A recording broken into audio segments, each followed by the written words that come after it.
What's up, y'all? It's your boy G. Allen, the host of All the Talk podcast. We got a really fun show going on today, the myth of male privilege. I got a guest from last week with me here, James Ivester. Say what's up, James. I got hose. Y'all may not know him as James. Y'all may know him as Ivester on the SoundCloud. He's a beatster. He changed his name from J Bump into Ivester. Give him a little bit more flair, a little Ric Flair drip. La Flame on an island. Like I said, we got a really fun show going on today. We actually got a special guest caller calling in here in a little bit. We're about to call him and get it going. We're going to ask him about Trump. He's probably the biggest Trump fan we know. So we're going to give him a call right here. James, let's phone him in. All right.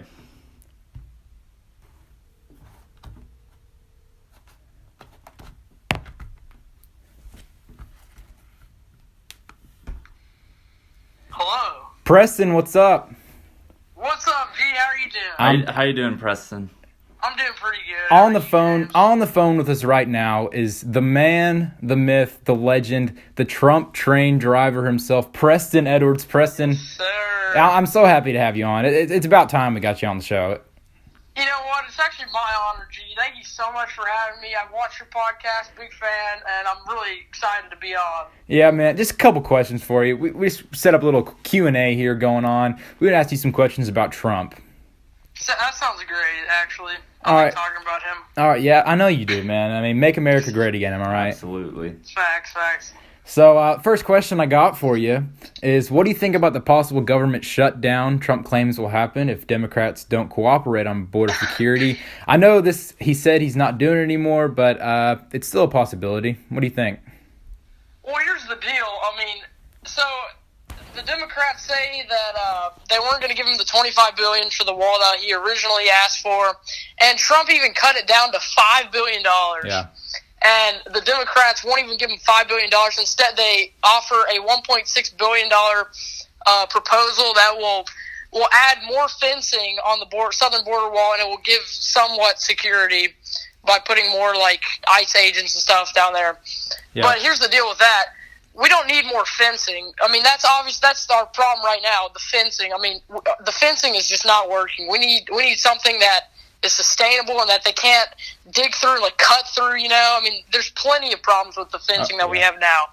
Yeah, for sure. I definitely got to agree with that. The wall, I mean, it's got to be built, man. We have so much money in the federal government Build that wall. Build that wall. It's spent on so much just non-necessary things, and border security is definitely a necessity for a country, and I think the wall is a great way to do that. Yeah. So, I mean, we can definitely get the money for it. Trump, I think, said a couple of days ago they're trying to find some money from, like, military funds or something like that. So, yeah, I mean, any other thoughts on that whole situation going on there? Yeah, I mean, it's just kind of insane how, you know, the Democrats are fine with giving $150 billion to Iran for a stupid nuclear deal, but they can't even give $5 billion for some border protection through a wall. I don't get it's really sad. I don't really get why they say they're going to fund ICE, but earlier this year they were saying ICE was like a terrorist group that was just hunting down little children on the border. It doesn't make sense. I don't get it.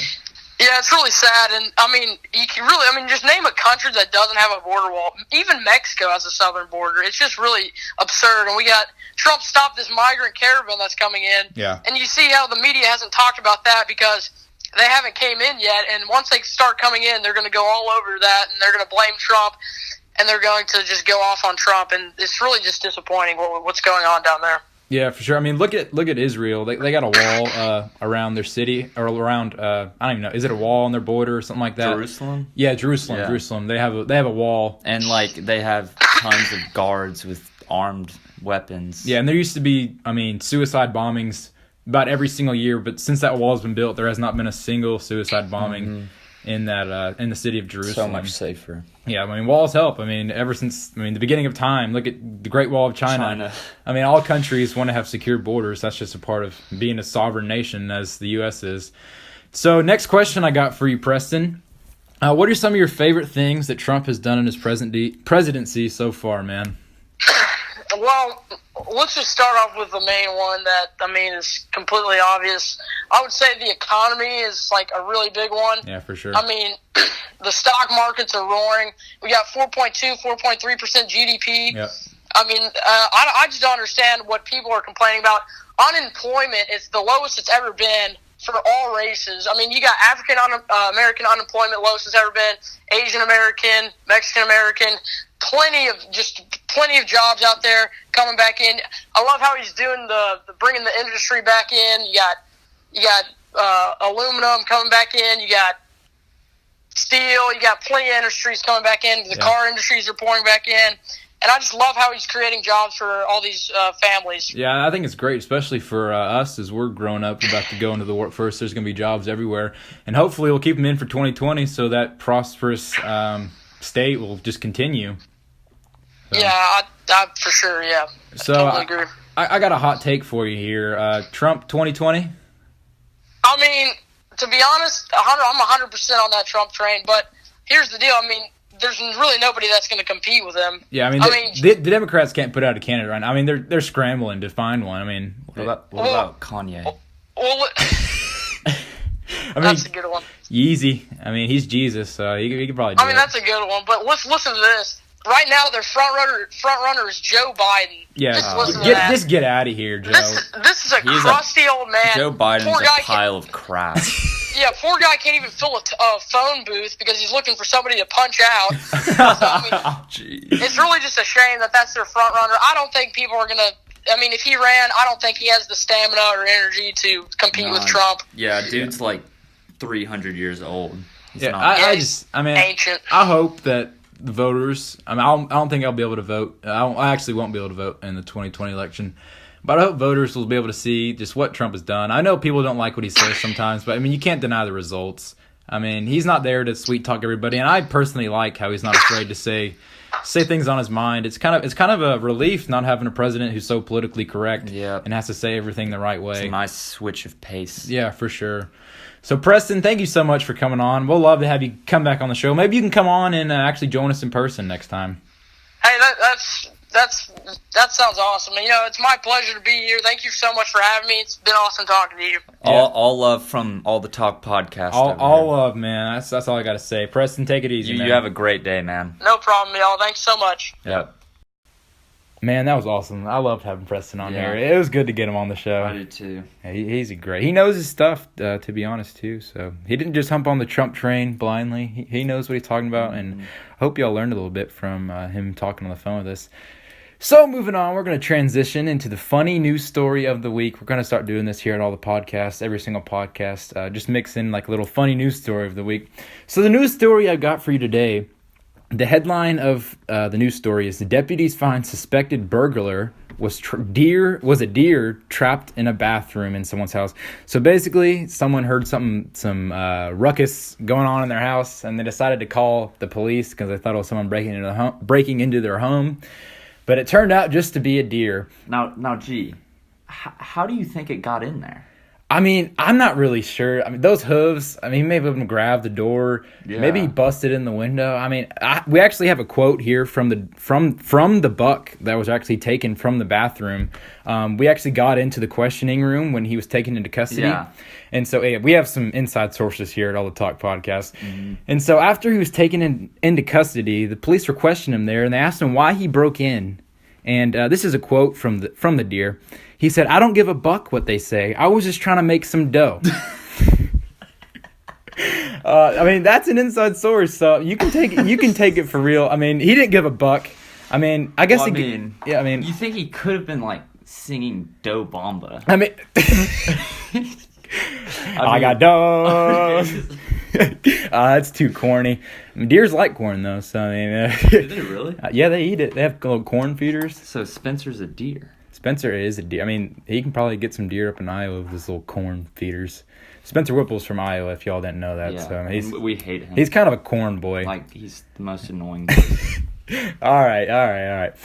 So this deer, I mean, I feel bad for it. Watching the video right here, it looks pretty scared, to be honest. But I mean, I don't think it was very fair how they questioned him. I mean, that's just to put him on the spot like that. A deer. I mean, it must have been a black deer because he said, "I don't give a buck what they say." But I mean, and then he said "F the police" after that. But it's whatever. So that's the news story for the week. The deer and breaking into the house. So we're about to transition into the myth of male privilege here.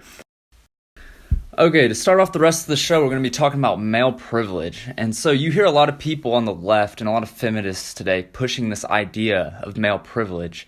And so today we actually have a feminist on the show. Would you like to say what's up, Hillary? Hey, James, how are you doing today? I'm pretty good. How are you doing? I'm pretty good, but since you didn't check your privilege when you started off the show, I'm going to check it for you. So check mark. Oh, okay. Okay, Hillary, well, I hate to break it to you, but male privilege is a myth. What did you say to me?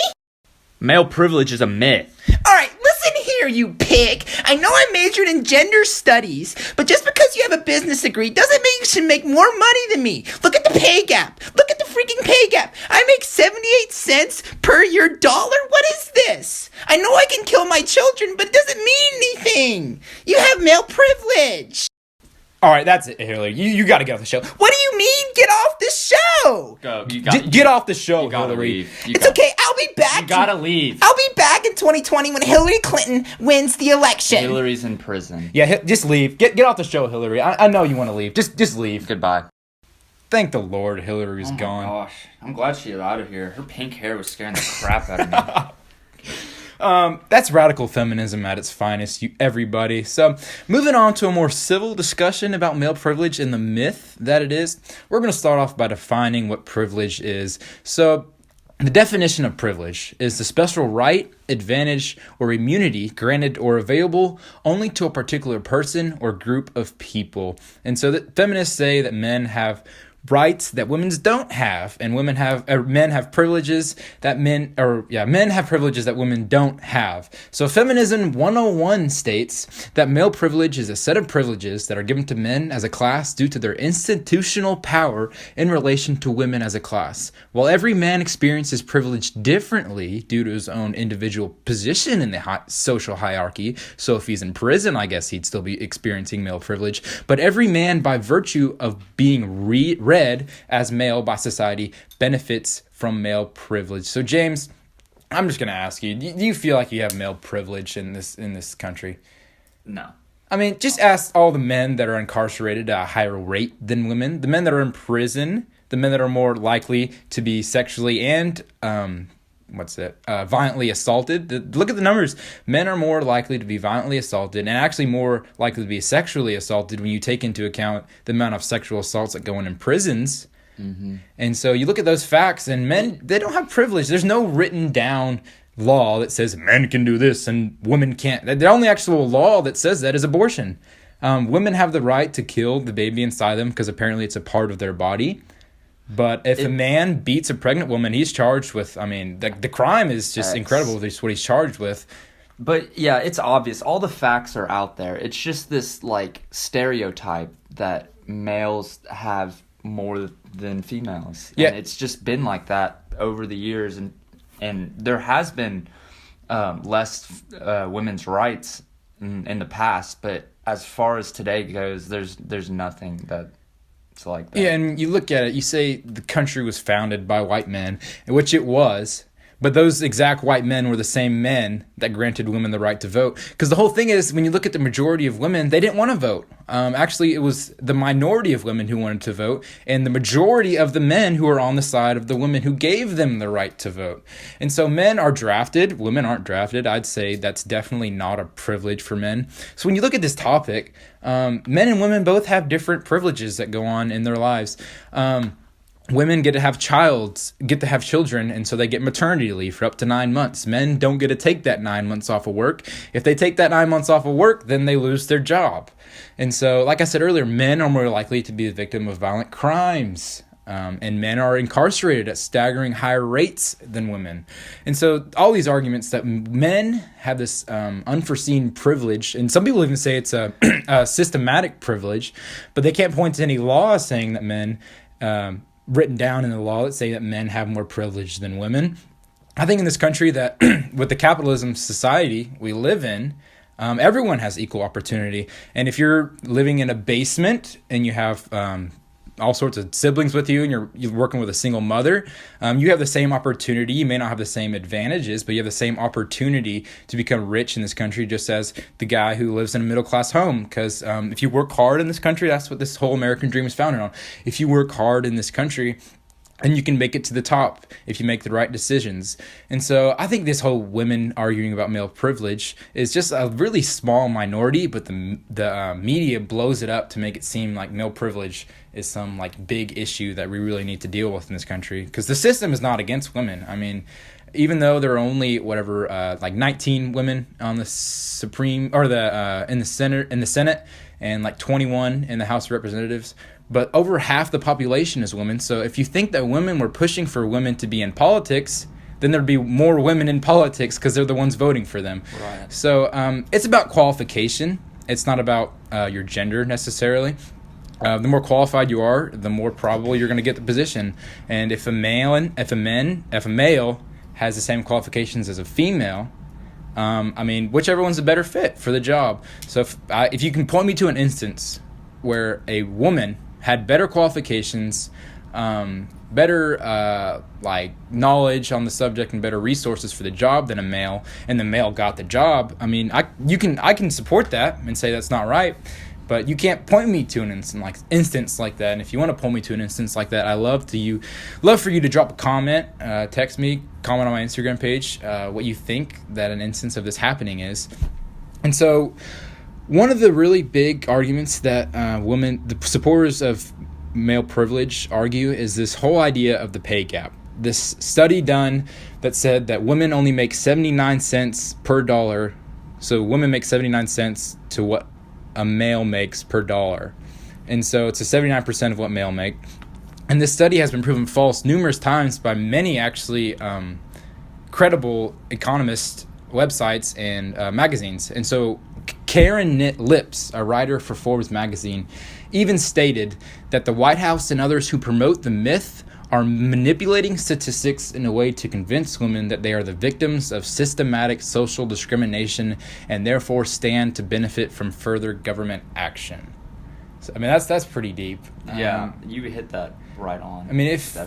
If women, they're looking for more, like this lady said, Karen Lips, for Forbes magazine, which is an economist magazine, she's saying that they're just looking for handouts and further government action. Mm-hmm. When a lot of women aren't actually looking for this. I know there are tons of you out there who work really hard, and girls do a lot better in the public schools and grade school all throughout high school because they have better grades, but males actually have better test scores. And so there's actually, whatever your choice is, if you want to go into some field, women are great at being doctors just as men are.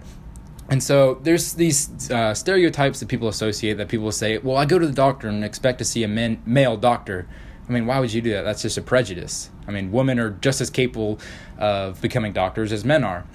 And so this whole study done didn't take into account any of the variables. It just looked at base income, the bottom income of men and women. And so it didn't take into account that their jobs, the different kinds of jobs, the hours they worked. So they could have been comparing a woman that works 30 hours a week to a man that works 45 hours a week. And so it didn't take account to the fact of the hours they worked. It didn't take into account the kind of job they had, their pay, the hours they work. It's just, this study was skewed, and so that would support male privilege. And so it's just been proven over and over again to be false. And just the great thing about our country is when you live in this country, you have equal opportunity to succeed. And that's the beautiful thing about it. The American dream, if you come to this country, you work hard, you make the right decisions, you don't blame it on other people, you don't ask the government for handouts, you put your head down and you work hard in this country, then you'll get by and you can actually be really, really successful in this country. There's tons of stories out there of men and women alike who have started from the bottom. Now they're here at the top at Drake, Toronto, OVO. Free bands. So I think we're going to end the show on that note right here.